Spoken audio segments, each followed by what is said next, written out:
رسول الله صلی الله علیه و سلم میگه که من قال لا اله الا الله دخل الجنه.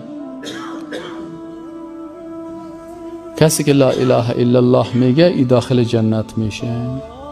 کدام کس؟ کلمه خب بسیار کس میگه کلمه لا اله الا الله میگه. کسی که تعهدات این کلمه را حفظ بکنه. امروز اگر از بسیار مسلمان ها پرسان کنی که کلمه میخوانی، میگه بله کلمه میخوانم.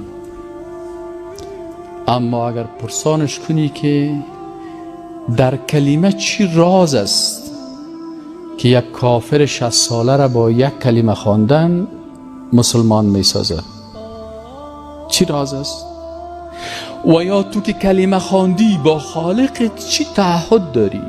کدام تعهدی داری؟ والله اگر از یک نفر پرسان کنی به تو همراه مخلوقات تعهد داری، میگه والا یک وقتی که یک کسی یک پیمان امضا کردم، که یک کسی عهد کردم، که یک کسی تجارت خانه جور کردم، که یک کسی در دکان شریک شدم، که یک کسی کلش میگه. اما اگر این پرسان کنی که به امرای الله چی تعهد داری، انسان‌های هدفمند میفهمند و انسان‌های بی هدف نمیفهمه تعهد خدا در کلمه لا اله الا الله محمد رسول الله صلی الله علیه و سلم. وقتی ما کلمه میخوانیم، کافر از ما پرسان میکنه که این کلمه چی هست که ما بخوانم یک دفعه 60 ساله گناه ما بخشیده میشه، 60 ساله زندگی ما فرق میکنه. برش میگیم تو بنده الله هستی لیکن با امرای الله عهد نداری. وقتی کلمه میخوانی با امرای الله عهد میکنی. چی عهد میکنم؟ 3 عهد. عهد اول من است که یا الله بغیر از ذات تو به هیچ مخلوق سر خود خم نمی کنم، هیچ عبادت به مخلوق نمی کنم. این تعهد من هست. یا الله بغیر از ذات تو هیچ عبادت به هیچ مخلوق انجام نمیدم. این تعهد است که ملکت الله کرد. تعهد دومش یا الله بغیر از شریعت تو قانون هیچ کسی را نمیپذیرم. تعهد دوم یا الله بغیر از شریعت تو قانون هیچ کسی را نمیپذیرم و در زمین تو قانون کسی دیگی را تطبیق نمیکنم. و تعهد سومی است که یا الله عبادت و اطاعت خود به طریقه محمد رسول الله صلی الله علیه و سلم انجام میده. این حال انسان کافر این 3 تعهد نداره، اما انسان مسلمان این تعهد داره. اگر این تعهد ما داشته باشیم و این را حفظ داشته باشیم، نتیجهش چی میشه؟ نتیجهش میشه که رسول الله صلی الله علیه و سلم میگه که من قال لا اله الا الله دخل الجنه. کسی که لا اله الا الله میگه ای داخل جنت میشه. اما بعضی کسا هست کلمه میخوانه، در تعهد اول چی است؟ ناکام است. تعهد اول چی است؟ بعضی کسا را سعی کنی به غیر الله رکوع میکنه، با مخلوق سجده میکنه. سجده عبادت است، برای بکی کرد؟ برای مخلوق کرد. تعهد خود شکستان. نظر به نام مخلوق میکنه. نظر عبادت است.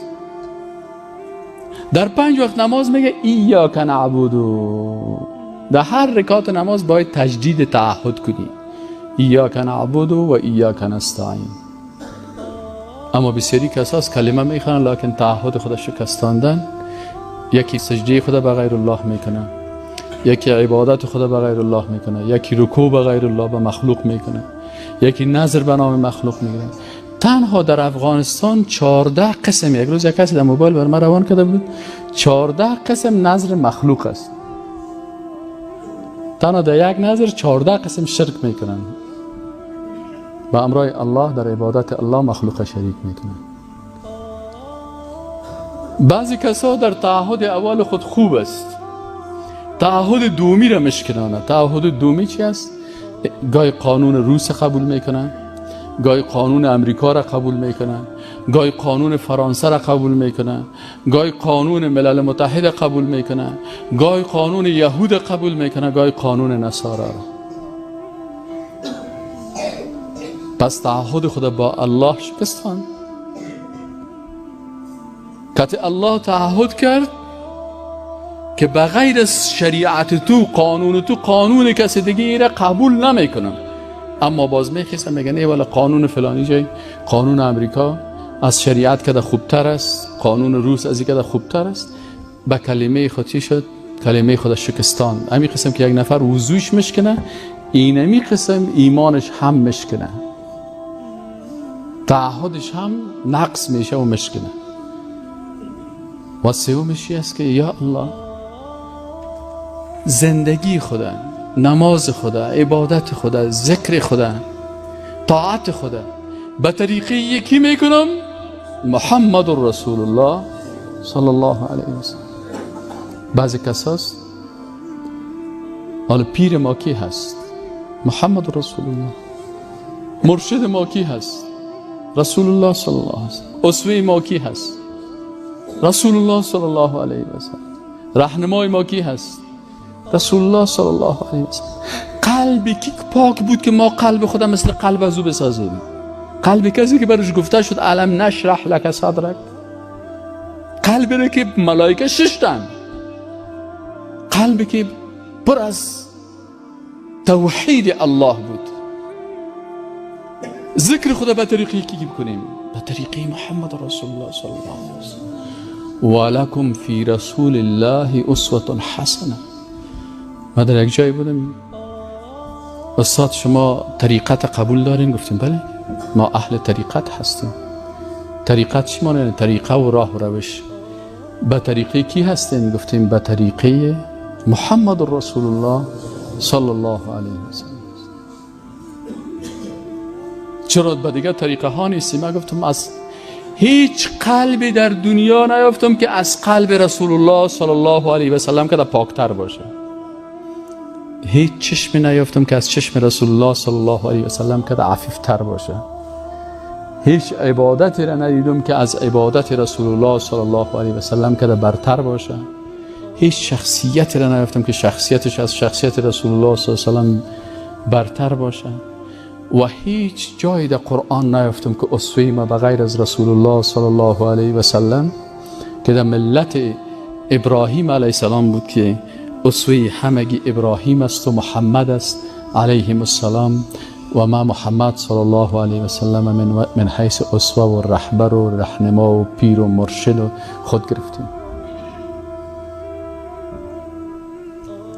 چرا؟ به خاطر که با الله تعهد کردیم که اینمی سه تعهد است و حفظ از این سه تعهد سبب از این میشه که در آخر زبان انسان به چی جاری شود؟